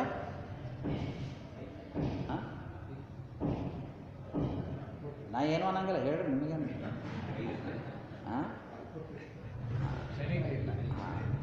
ಸಂಸಾರದ ಸುಖ ಇಲ್ಲ ಅಂದ್ರೆ ಇದೇ ಇದ್ದಂಗಾಗ್ಯದ. ಏನಾಗ್ಯದದು? ಇದ್ದಂಗಾಗ್ಯದ, ಆದ್ರೆ ಇಲ್ಲ. ಇದ್ದಂಗಾಗ್ಯದ. ಸಂಸಾರದ ಸುಖ ನಿನ್ನ ಪಾಲಿಗೆ ಎಷ್ಟಪ್ಪ ಅಂತಂದ್ರೆ ನೀರಾಗ ಬಟ್ಟೆದ್ದು ಚೀಪಿದ ಅಷ್ಟೇ. ಏನಾಯ್ತು? ನೀರಾಗ ಬಟ್ಟೆ ಅಷ್ಟೇ ಇದೆ ಅಂತ ಆದ್ರೂ ಅಷ್ಟಕ್ಕೆ ಇದು ಮಾಡಿ ಮರಳು ಹೋಗಿದ್ದು. ಸಂಸಾರದ ಸುಖ ಇದ್ದಂಗಾಗ್ಯದ, ಸುಖ ಇಲ್ಲ. ಇಸ ಜಗತ್ತ ಮೇ ಸುಖ ಕಾ ನಾಮ ನಹಿ. ತುಳಸಿದಾಸರು ಹೇಳ್ತಾರೆ, ಈ ಜಗತ್ತೊಳಗೆ ಸುಖದ ಹೆಸರೇ ಇಲ್ಲ ಅಂತ. ಎಲ್ಲವನ್ನ ಆರೈದ ನೋಡಲು ನಿಜಗುಣಶಿವರು ಹೇಳ್ತಾರೆ. ನೀತಿ ಕಿರಾಚಾರದ ಹೇಳ್ಕೊಂಬಂದಾರ ಅವರು. ಎಲ್ಲವನ್ನ ಆರೈದ ಅಂದ್ರೆ ವಿಚಾರ ಮಾಡಿ ನೋಡಕ್ಕಾಗಿ. ಎಲ್ಲವನ್ನ ಆರೈದ ನೋಡಲು ಆ ನೇಹ ಎಲ್ಲಿ ನೆಲೆಸಿಯದು ಅದರಿಂದ ತನ್ನ ಒಳಗೆ. ನಿಜಗುಣಶಿವರು ಹೇಳ್ತಾರೆ, ಏನಂತ ಹೇಳ್ತಾರೆ? ಎಲ್ಲವನ್ನ ವಿಚಾರ ಮಾಡಿ ನೋಡಕ್ಕಾಗಿ ಸುಖ ಎಲ್ಲಿದೆಯಪ್ಪ ಅಂತಂದ್ರೆ ಎಲ್ಲಿದೆ ಅಂತ ತನ್ನ ಒಳಗೆ. ನಾವು ಹುಡುಕಾದೆಲ್ಲಿ? ಯಾಕೆ? ಅದೇ ಆಶ್ಚರ್ಯ ಅಂತೇಳಿ. ನಾವು ಇರುವುದೊಂದು ಕಡೆ, ಹುಡುಕೋದೊಂದು ಕಡೆ. ನೋಡ್ರಿ, ಏನಿಲ್ಲರಿ, ಮಗಳದೊಂದು ಮದುವೆ ಆದ್ರೆ ಸಾಕು ನಾ ಆರಾಮಾಗಿರ್ತೀನಿ ಅಂದ. ಏನಂದ? ಏನಿಲ್ಲ, ಮಗಳದೊಂದು ಮದುವೆ ಆಗಬೇಕು, ವರ ಹುಡುಕ್ತಾ ಇದ್ದೀನಿ, ಒಳ್ಳೆ ವರ ಸಿಕ್ಕವ್ರು ದಾಟಿಸ್ದಪ್ಪ ಅಂದ್ರೆ ನಾ ಹೆಂಗಿರ್ತೀನಿ? ಮಗಳ ಮದುವೆ ಮಾಡ್ದವನಿಗೆ ಕೇಳಿ ಆರಾಮದಾನೇನು ಅದಾರ? ಯಾಕೆ? ಮತ್ತೇನಂತಾನ? ಒಂದು ಮನೆ ಕಟ್ಸಿದ್ರೆ ಸಾಕು ಸುಖವಾಗಿರ್ತೀನಿ ಅಂತಾನ, ಮಕ್ಕಳ ಆದರೂ ಸುಖವಾಗಿರ್ತೀನಿ ಅಂತಾನ, ಹಣ ಬಂದ್ರೆ ಸಾಕು ಸುಖವಾಗಿರ್ತೀನಿ ಅಂತಾನ. ಇವು ಯಾವ ಕೂಡ ಸುಖದ ಆಯಾಮಗಳಿಲ್ಲ. ಏಕ ಸಾರಿತಾ ಏಕ ಪುಡೆ ಉಬೇರಾಗಿ ಸಂತರು ಹೇಳ್ತಾರ, ಒಂದು ನಾವು ಮಾಡಿ ಮುಗಿಸ್ದೇವ್ ಮತ್ತೊಂದು ಬಂದು ನಿಲ್ತದಂತ. ಇದಕ್ಕೆ ಕೊನೆಯೇ ಇಲ್ಲ. ಅದಕ್ಕೆ ಮನುಷ್ಯನೇ ಇದೆಲ್ಲವೂ ಸುಖ ಅಲ್ಲ. ಮನೆ ಕಟ್ಸಿರೋ ಸುಖ ಅಂದ, ಮದುವೆ ಆದ್ರೆ ಸುಖ ಅಂದ. ಕೇಳಿ ಮದುವೆ ಆದವರಿಗೆ ಸುಖ ಇದೇನಂತ? ಯಾರಿಗೆ? ಇಷ್ಟು ಮಾತ್ರ ಕಲ್ತೀರಿ ನಮಗೆ ನನ್ನ ಸದ್ಯಕ್ಕೆ. ನಾ ಹೇಳೋದು ಇರುವಷ್ಟು ನಿಶ್ಚಿಂತಾಗಿರ್ಬೇಕಪ್ಪ. ಹೆಂಗಿರ್ಬೇಕು? ಇದು ಸಂತ ಜೀವನ ಅಂತ. ಸಂತನ ಜೀವನನ ಜೀವಿಸಬೇಕು. ಹಂಗಂತ ತಿಳ್ಕೊಂಡು ಚಿಹ್ನೆಗಳ ಹಾಕೋಬೇಕಂತ ಅರ್ಥ ಅಲ್ಲ. ಸಂತನಾಗಬೇಕಂದ್ರೆ ಚಿಹ್ನೆ ಸಂಬಂಧ ಅಲ್ಲ. ಸಮಬುದ್ಧಿ ಇತಿ ಸಂತ. ಯಾವನ ಬುದ್ಧಿ ಸ್ಥಿರವಾಗಿದೆ, ಯಾವನ ಬುದ್ಧಿ ಸಮವಾಗಿದೆ, ಯಾವನ ಬುದ್ಧಿ ಶಾಂತಿ, ಸಂತ ಅಂತ ಕರೀತಾರೆ ಅವನಿಗೆ. ಸಾಯುವುದೇ ನಿಜ ಇದೆ ಅಂದ್ರೆ ಸಂತನಾಗಿ ಯಾಕೆ ಸಾಯಬಾರ್ದು? ನಿಜ ಇಲ್ಲ? ಕಸ್ತೂರಿ ಕುಂಡಲಿ ಬಸೈ ಮೃಗ ಡೂಂಡೆ ಬನಮಾಹಿ ಐಶೆ ಘಟಿ ಘಟಿ ರಾಮ ಹೇ ದುನಿಯಾ ದೇಖೇ ನಾಹಿ. ಸಂತ ಕಬೀರದಾಸ್ ಅಂತಾರ, ಕಸ್ತೂರಿ ಮೃಗದ ಹೊಕ್ಕಳದಲ್ಲಿ ಒಂದು ಸುಗಂಧ ದ್ರವ್ಯ ಇರ್ತದಂತ. ಅದು ಹಣ್ಣಾಗಿ ಒಡೀತು ಅಂದ್ರೆ ಅದು ವಾಸನೆ ಅಂದ್ರೆ ವಾಸನೆ ಬರ್ತದ. ಅದು ಅಂತ ಎಲ್ಲಿ ವಾಸನೆ ಬಂದ ಅಂತ ತಿಳ್ಕೊಂಡು ಇಡೀ ಕಾಡೆಲ್ಲ ಅಡ್ಡಾಡ್ತದಂಥದ್ದು. ಯಾವುದು? ಆ ಮೃಗ ಇಡೀ ಕಾಡೆಲ್ಲ ಅಡ್ಡಾಡಿ ಸಾಕಾಗಿ ತುಂಡಿರ್ತದಂತ. ಅದು ಅಂತ ಇಲ್ಲೇ ಇದೆಯಲ್ಲ ಅಂತಂತ ಒಕ್ಕಳದಾಗಿರ್ತದ. ಕುಂಡಲಿ ಬಸೈ ಮೃಗ ಡೂಂಡೆ ಬನಮಾಹಿ, ಸಾಕಾಗಿ ಅದು ಅಂತಂತ ಇಲ್ಲೇ ಇದೆಯಲ್ಲ ಅಂತಂತ.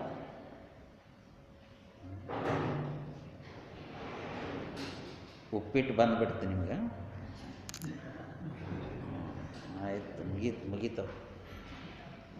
ಏನು ಹೇಳ್ತದೆ ನಾವು? ಹಂಗೆ ಸುಖಕ್ಕೋಸ್ಕರವಾಗಿ ಎಲ್ಲವನ್ನೂ ಹುಡುಕಾಡಿ ಎಲ್ಲವನ್ನು ಏನೇನೋ ಮಾಡಿದೆ, ಆದ್ರೆ ಇಲ್ಲಿ ಸುಖ ಇಲ್ಲ.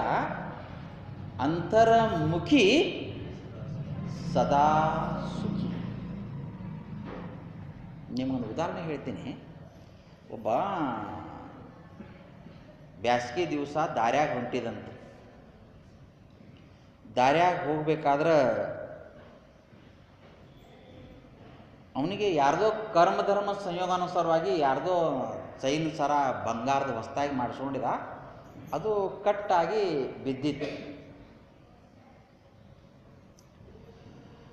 ಈ ಚೈನ್ ಸರ ದಾರಿ ಒಳಗೆ ಬಿದ್ದಿತ್ತು. ಇದು ನೋಡಿ ಒಂದು ಕಾಗೆ ಏನು ಮಾಡ್ತು ಅಂತಂದ್ರೆ, ಏನೋ ಹೊಳಿತಿತ್ತಲ್ಲ, ಬಿಸಿಲಿನ ತಾಪಕ್ಕೆ ಹೊಸ್ತಾಗಿತ್ತದು, ಹೊಸದಿತ್ತು. ಇದು ತಿನ್ಬೇಕು ಆರಾಮ್ ಗಿಡದಾಗ ಕುಂತಂತ ಆ ಚೈನ್ ಸರ ಎತ್ಕೊಂಡು ಹೋಗಿ ಮರದ ಮೇಲೆ ಸಿಗಿಸಿ. ಅದು ಮರ ಹಿಂಗಿತ್ತು, ಬಾವಿಯ ದಂಡಿಯಲ್ಲಿ ಮರ ಇತ್ತು. ಆ ಮರದ ಮೇಲೆ ಕುಂತು ಹಕ್ಕಿ ಅದಕ್ಕೆ ಸಿಗಿಸ್ತಂತ. ಅಂದ್ರೆ ಆ ಕಾಗಿ ಸಿಗಿಸಿ ಅದಕ್ಕೆ ಚುಸ್ತಂತ. ರಸ ಬರಲಿಲ್ಲ. ಎದ್ರಾಗ ಹಾಲ್ದಾಗ ಆ ಚೈನ್ ಸರದಾಗ ಆ ಬಂಗಾರ ಸರ ಆಯ್ತಾರೆ, ರಸ ಬರಲಿಲ್ಲ. ಏನು ರಸ? ಖಾರನೋ ಉಪ್ಪುನೋ ಹುಳಿನೋ ಚಡ್ ರಸ ಅದಾವಲ್ಲ, ಬರ್ತದಂತೀರೇನು? ಬರಲಿಲ್ಲ. ಯಾರು ಬಂಗಾರದ ಪಲ್ಯ ಮಾಡ್ಯಾರ? ಬಂಗಾರದ ಪಲ್ಯ ಮಾಡಕ್ಕೆ ಬರಂಗಿಲ್ಲ. ಅವಾಗ ಕಾಗೆ ಅಂತಂತ ಇದು ನಾನು ತಿನ್ನಕ್ಕೆ ಬರಂಗಿಲ್ಲ ಅಂತಂತ ನೀನು ಅಂತ ಉಗುಳಿಗೆ ಹೋಗ್ಬಿಡ್ತದೆ. ಎದ್ರ ಮೇಲೆ? ಆ ಬಂಗಾರದ ಮೇಲೆ, ಬಂಗಾರದ ಸರದ ಮೇಲೆ ಉಗುಳಿ ಹೋಯ್ತದೆ. ಕಾಗಿ ಉಗುಳಿ ಬಿಟ್ಟುದನ್ನು ನಾವೇನು ಮಾಡ್ತೇವೆ? ಕೊಳ್ಳ ಹಾಕೋತೀವಿ. ಕಾಗಿಗೆ ಬೇಡದು, ಕಾಗಿಗೆ ಬೇಡಾದದ್ದು ನಾವು ಕೊಳ್ಳ ಹಾಕೋದು. ಅದು ಚೈನ್ ಸರ ಏನಾಗಿತ್ತಂದ್ರೆ ಆ ಮರದ ಮೇಲೆ ಶಿಕ್ಷಿತಲ್ಲ, ಅದರ ಪ್ರತಿಬಿಂಬ ನೀರಾಗಿ ಬಿದ್ದಿತ್ತು. ಅದು ನೀರಾಗಿ ಹೊಳಿತಾ ಇತ್ತ ಇವಾಗ ಆ ಚೈನ್ ಸರ. ಇವ ದಾರಿ ನಡ್ಕೋದು ಬಂದು ನೀರು ಕುಡಿಬೇಕಂತ ಬಾವಿಯಾಗಿ ಹಿಡಿತಾನೆ, ನೋಡ್ತಾನ ಚೈನ್ ಸರ ಹೊಳಿತಾ ಇತ್ತು. ಅವಂದ ಒಳ್ಳೆ ಯಾರ್ದೋ ಮುಖ ನೋಡಿ ಎದ್ದೀನಿ, ಇವತ್ತು ಭಾಳ ಒಳ್ಳೇದಾಯ್ತಪ್ಪ, ಇವತ್ತು ಶಿವ ಅಂತ ಬಟ್ಟೆ ಕಳೆದು ಅದು ತೋಳಾಕ್ ಹೊಂಟ. ಅದು ಥಳ ಥಳ ಥಳ ಥಳ ಹೊಳಿತಿತ್ತು ಬಿಸಿಲಿನ ತಾಪಕ್ಕೆ. ಎಲ್ಲಿ? ನೀರಾಗ ಹಾರ್ದ ತೋಂಡ. ಬಂತೇನು? ಮಾತಾಡ್ಬೇಕು. ಬಂತೇನು? ಕಷ್ಟಪಟ್ಟ ಕೈ ಸೋತು ಬಂದು ಹೊರಗೆ ನಿಂತು ನೋಡ್ದ, ಅದು ಹೊಳಿತಾ ಇತ್ತು. ಮತ್ತು ಹಾರಬೇಕಂತನ ಸೋತಾನ. ಅಷ್ಟರು ಮತ್ತೊಬ್ಬ ಬಂದ. ಯಾಕೋ ಹಂಗ್ಯಾಕೆ ನಿಂತಿದೆ? ಇಲ್ಲ, ನಂದು ಚೈನ್ ಸರ ಕಟ್ಟಾಗಿ ಬಿದ್ದದ ನೋಡಿ. ಏನಂತಾನ? ನಂದು. ನಿಂದೆಲ್ಲಿ ಯಾರ್ದೋ ಇದೆ, ತೊಳಕ್ಕೆ ಹಿಂಗೆ ಮಾಡ್ತೀನ? ಸುಮ್ಮನಿರೋ ಮಾರಾಯ, ತಗೋ ನೀ ಹಾರು ತಗೋ, ನನಗರ್ಧ. ಹಾಂ ಆಯ್ತಪ್ಪ ಅಂತ ಇವ ಬಟ್ಟಿ ಬಿಚ್ಚದ, ಇವ ಹಾರ್ದ, ಸಿಕ್ತಾ? ಈಗ ನೀವು ಹೇಳ್ರಿ, ಎಷ್ಟು ಜನ ಹಾರಿದ್ರೆ ಸಿಗ್ತದದು? 8 ಜನ ಸಿಗ್ತದೆ. ಇವರು 8-10 ಜನ ಬಂದ್ರಂತ 8 ಜನ ಹಾರಿ ಹಾರಿ ಹಾರಿ ಹಾರಿ ಹಾರಿ ತೊಗೊಂಡ್ರು. ಯಾರಿಗೂ ನಿಂತು ನೋಡಾಕ ಶುರು ಮಾಡಿದ್ರಂತ. ಮತ್ತೊಬ್ಬ ಬಂದಂತ, ಯಾಕ್ರೋ ಹಿಂಗ್ಯಾಕೆ ನಿಂತೀರೋ ಅಂತ ಕೇಳಂತ. ಚೈನ್ ಸರ ಬಿದ್ದದ. ಅವ ಭಾಳ ಬುದ್ಧಿವಂತ. ನಿಮ್ಮಂಥವ್ರು ನೀವು ಪ್ರವಚನಕ್ಕೆ ಬಂದಿರಿ ಅಲ್ಲ, ಇವ್ ಬುದ್ಧಿವಂತ. ಅವ ಅಂದ, ಇಲ್ಲಿ ಅಂತೂ ಇಲ್ಲದು. ಕಶ್ಚಿತ್ ಧೀರಃ ಪ್ರತ್ಯಗಾತ್ಮಾನ ಐಕ್ಷತ್ ಆವೃತ್ತ ಚಕ್ಷು ಅಮೃತತ್ವ ಮಿಚ್ಚನ್ ಪರಾಂಚ ಖಾನಿ ವ್ಯತೃಣು ಸ್ವಯಂಭೂ ತಸ್ಮಾತ್ ಪರಾನ್ ಪಶ್ಯಂತಿ ನ ಅಂತರಾತ್ಮನ್. ಕಶ್ಚಿತ್ ಧೀರಃ ಪ್ರತ್ಯಗಾತ್ಮಾನ ಐಕ್ಷತ್ ಆವೃತ್ತ ಚಕ್ಷು ಅಮೃತತ್ವ ಮಿಚ್ಚನ್. ನಚಕೇತುವಿನ ಕುರಿತು ಯಮಧರ್ಮ ಹೇಳ್ತದನ ಕಠೋಪನಿಷತ್ನಲ್ಲಿ. ನಚಕೇತುವೆ, ಈ ಸಮಸ್ತ ಇಂದ್ರಿಯಾದಿಗಳು ಭಗವಂತ ಬಹಿರ್ಮುಖವಾಗಿಟ್ಟಾನ. ಕಣ್ಣು ಹೊರಗಿಂದ ನೋಡ್ತದ, ಕಿವಿ ಹೊರಗಿಂದ ಕೇಳ್ತದ, ನಾಲಿಗೆ ಹೊರಗಿಂದ ತಿನ್ನಾಕೊಂತದ, ಮನಸ್ಸು ಹೊರಗಿದೆ, ಇವೆಲ್ಲ ಬಹಿರ್ಮುಖ. ಯಾವನೊಬ್ಬ ಪುಣ್ಯಾತ್ಮ ಏನು ಮಾಡ್ತಾನಪ್ಪ ಅಂದ್ರೆ, ಇವರೆಲ್ಲ ಇಂದ್ರಿಯಗಳು ತನ್ನ ಅಂತರ್ಮುಖ ಮಾಡ್ಕೋತಾನ. ಇವ ಬಂದವ ನೀರಾಗ ನೋಡಿಲ್ಲ, ಮ್ಯಾಲ ನೋಡ್ದ. ಎಲ್ಲಿದೆ ಅದು? ಯಾರ ಕತೆ ಇದು? ಯಾರ ಕತೆ ಇದು? ಎಲ್ಲಿ ಹುಡುಕ್ತಾ ಇದ್ದೇವೆ? ಚೈನ್ ಸರ. ಚೈನ್ ಸರ ಅಂದ್ರೆ ಏನು? ಈ ಸುಖ, ಈ ಸಂಸಾರ ಎಂಬ ಬಾವ್ಯಾಗ ಹುಡುಕ್ತಾ ಇದ್ದೇವೆ ನಾವು. ಸುಖ ಎಂಬ ಚೈನ ಸರ ಎಲ್ಲಿ ಹುಡುಕ್ತಾ ಇದ್ದೇವೆ? ಸಂಸಾರ ಎಂಬ ಶಕ್ತಿಯನೂ ಇಲ್ಲ. ಎಲ್ಲಿದೆ ಮತ್ತೆ? ಅದು ನಿನ್ನ ಒಳಗಿದೆ. ನಿಜಗುಣ ಶಿವೇಗಳು ಉದಾಹರಣೆ ಹೇಳ್ತಾರೆ ಇದಕ್ಕೆ. ಸ್ವಾನನೋ ಎಲಿವಿನೋಳ ರಮಿಪ್ಪಂದೆ ಅಂತ ಹೇಳಿದರು. ನಾಯಿ ಯಾವುದೋ ಹಳೆ ಕಾಲದೊಂದು ಎಲ್ಲೋ ಬಿದ್ದಿತ್ತಂತ, ಅಡ್ಡಾಟ್ ನೋಡ್ತದೆ. ಅದು ತೊಗೊಂಡು ನಳ್ಳಿಗೆ ಕುಂತು ಕಾಲಾಗಿ ಹಿಡಿದು ಗಬರಿ ಒಡೆದು ಬಿಡ್ತಂತ. ಹಿಂಗೆ ಒಡಿಬೇಕಾದ್ರೆ ಅದು ಚೂಪವಾದ ತುದಿ ಒಸಡಿಗೆ ಸ್ವಾಟಿಗೆ ಚುಚ್ಚಿ ರಕ್ತ ಬರೋಕ್ಕಾಗುತ್ತೆ. ನೆಕ್ತಂಥದ್ದು ಯಾವುದು? ನಾಯಿ. ಎಷ್ಟು ರುಚಿ ಇದೆಯಲ್ಲಂತ ಮತ್ತೆ ಗಬರ್ತಂತ. ಮತ್ತೆ ರುಚಿ ಇಲ್ಲೇನು? ರುಚಿ ಇದೆ. ಎಲ್ಲಿದೆ? ತನ್ನ ಒಳಗಿದೆ. ರುಚಿ ಇಲ್ಲೇನು ಇದೆ. ಮತ್ತು ಎಲ್ಲಿ ಅಂತ ತಿಳ್ಕೊಂಡೇವು ನಾವು? ಎಲುವಿನಲ್ಲಿ ಅಂತ ತಿಳ್ಕೊಂಡೆವು. ಸುಖ ಇಲ್ಲೇನು ಇದೆ. ಎಲ್ಲಿದೆ ಅಂತ ತಿಳ್ಕೊಂಡು? ಸಂಸಾರದಲ್ಲಿ ಅಂತ ತಿಳ್ಕೊಂಡ್ರು. ಸುಖ ಎಲ್ಲಿದೆ ಅಂತಂದ್ರೆ ತನ್ನ ಒಳಗೆ ಎಲ್ಲವನ್ನ ಆರೈದ ನೋಡಲು ಆ ನೇಹ ಅಂದ್ರೆ ಸುಖ. ಆ ನೇಹ ಎಲ್ಲಿ ನೆಲೆಸಿಯದು? ತನ್ನ ಒಳಗೆ. ಅಪ್ಪ ನಿನ್ನ ಒಳಗಿದೆ, ಅದಕ್ಕೆ ಈ ಇಂದ್ರಿಯಾದಿಗಳನ್ನೆಲ್ಲವನ್ನು ನೀನು ಅಂತರ್ಮುಖ ಮಾಡಿಕೋ ಹೇಳಿಲ್ಲ ಶರಣರು. ಕಂಗಳ ತುಂಬಿದ ಬಳಿಕ ನೋಡಲಿಲ್ಲ, ಕಿವಿಗಳ ತುಂಬಿದ ಬಳಿಕ ಕೇಳಲಿಲ್ಲ, ಕೈಗಳ ತುಂಬಿದ ಬಳಿಕ ಪೂಜಿಸಲಿಲ್ಲ, ಮನವ ತುಂಬಿದ ಬಳಿಕ ನೆನೆಯಲಿಲ್ಲ ನಮ್ಮ ಮಹಾಂತ ಕೂಡಲ ಸಂಗಮ ದೇವನ. ಬಹಳ ಸುಂದರವಾದ ಮಾತು. ಅಪ್ಪ ಭಗವಂತನೇನೋ ಮನಸ್ಸು ಕೊಟ್ಟನಲ್ಲ, ಆ ಮನಸ್ಸಿನ ಮುಖಾಂತರವಾಗಿ ಅಂತರ್ಮುಖವಾಗು. ಮನಸ್ಸು ಬಹಿರ್ಮುಖವಾಗಿ ಬಿಟ್ಟಿಲ್ಲ, ನಿನಗೆ ಸುಖ ಶಾಂತಿ ನೆಮ್ಮದಿಯನ್ನು ಕಳ್ಕೊಂಡು.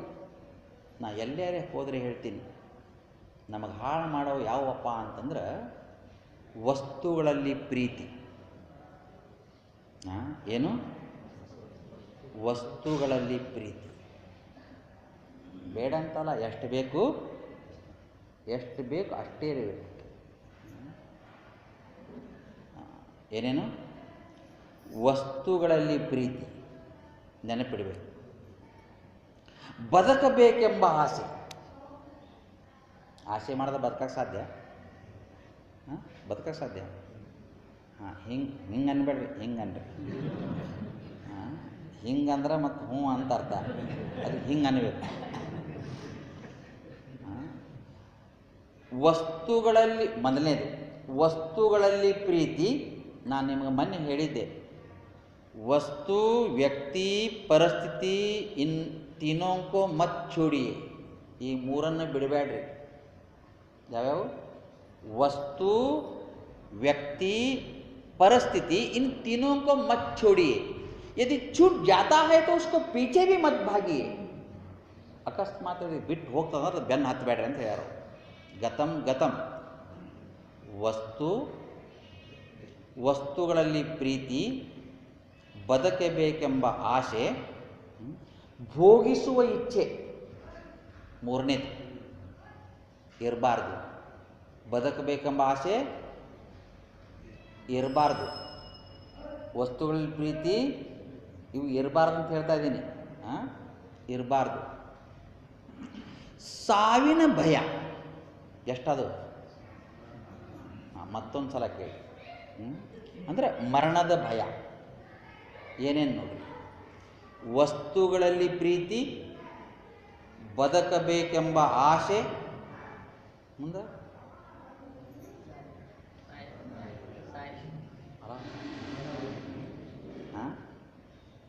ಭೋಗಿಸುವ ಇಚ್ಛೆ ಮೂರನೇದು, ಕೊನೆಯದು ಸಾವಿನ ಭಯ. ಈಗ ಮತ್ತೊಂದು ಸಲ ಹೇಳ್ತೀನಿ ಕೇಳಿ. ಏನೇನು? ವಸ್ತುಗಳಲ್ಲಿ ಪ್ರೀತಿ, ಭೋಗಿಸುವ ಇಚ್ಛೆ, ಮತ್ತೆ ಹೋಯ್ತಾ? ಮತ್ತೊಂದು ಸಲ ಹೇಳ್ತೀನಿ ಕೇಳಿ. ಇವತ್ತು ಅಷ್ಟು ಬಿಡಾದ ಬೇಡ. ವಸ್ತುಗಳಲ್ಲಿ ಪ್ರೀತಿ, ಬದುಕಬೇಕೆಂಬ ಆಸೆ, ಭೋಗಿಸುವ ಇಚ್ಛೆ, ಸಾವಿನ ಭಯ. ಇವು ಇಲ್ಲ ಅಂತಂದ್ರೆ ನಿನ್ನ ಒಳಗ ಸುಖವನ್ನು ನೀನು ಕಾಣಕ್ಕೆ ಸಾಧ್ಯ ಆಗ್ತದೆ. ಎಲ್ಲಿ ಸುಖ? ನನ್ನ ಒಳಗೆ. ನನ್ನ ಒಳಗ ಸುಖವನ್ನು ನಾನು ಕಾಣಕ್ಕೆ ಸಾಧ್ಯ ಆಗ್ತದೆ, ಹೊರಗಡೆ ಸುಖ ಇಲ್ಲ. ಮತ್ತು ಹುಡುಕ್ತಿ ಅಂದ್ರೆ ಇದೇ ಆಶ್ಚರ್ಯಪ್ಪ ಅಂತ ಅವ್ರಿಗೆ ಹೇಳ್ಕೊಂಡು ಬಂದಿದ್ದಾರೆ. ಮತ್ತೆ ನಾಳೆ ನಮ್ಮನ್ನು ಕುರಿತು ಅವರು ಏನನ್ನು ಹೇಳ್ತಾರೆ, ನಾಳಿನ ವಿಷಯ ನಾಳೆ ನಾವು ತಿಳಿದುಕೊಂಡು ಇಲ್ಲಿಗೆ ಮುಕ್ತಾಯ ಮಾಡೋಣ. ಓಂ ಶಾಂತಿ ಶಾಂತಿ ಶಾಂತಿ.